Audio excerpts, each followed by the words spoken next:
So I am so grateful to get to do the work that I do. And I'm grateful to have built a career around developing and equipping leaders for so many years. And early in my career, I had an opportunity to work with Vera Bradley. It's a handbag manufacturer in Fort Wayne. And I suspect you know the brand, Vera Bradley.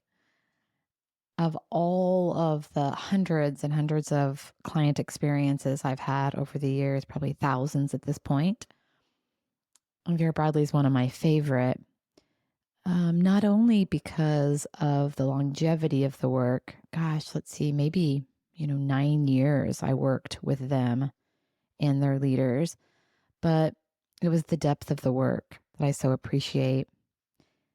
And mostly it's the relationships that I developed while I was there.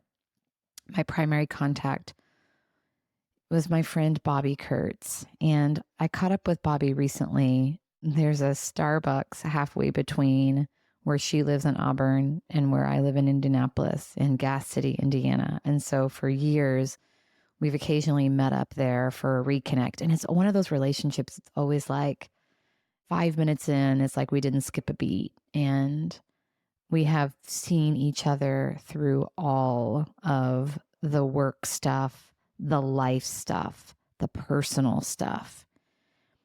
And I was thinking on my drive home from our time together just recently, like, what is it about this relationship? A client transitioning into a dear friendship that means so much to me.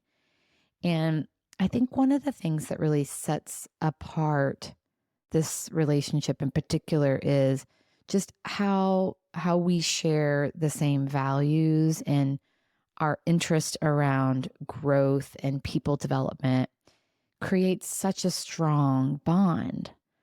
And I think that's, Bobby is one of so many leaders that I have become personal friends with over the years, clients that have transitioned into friendships. And I think it's because when you're working so closely with people on something that is so important and personal to you, that's going to happen naturally. You uncover this common ground that creates such a strong foundation. And aren't those the relationships then that go the distance? So my leadership lesson in that is, for relationships that are important to you, personally, professionally, find common ground. What are the interests and the values that you share? Talk about that, explore that. Those are the relationships that will go the distance. So here's to evolving and developing and improving and strengthening all of our relationships, but particularly those client relationships that transition into such dear friendships. That is a great way to not only take care of ourselves, but to take care of each other.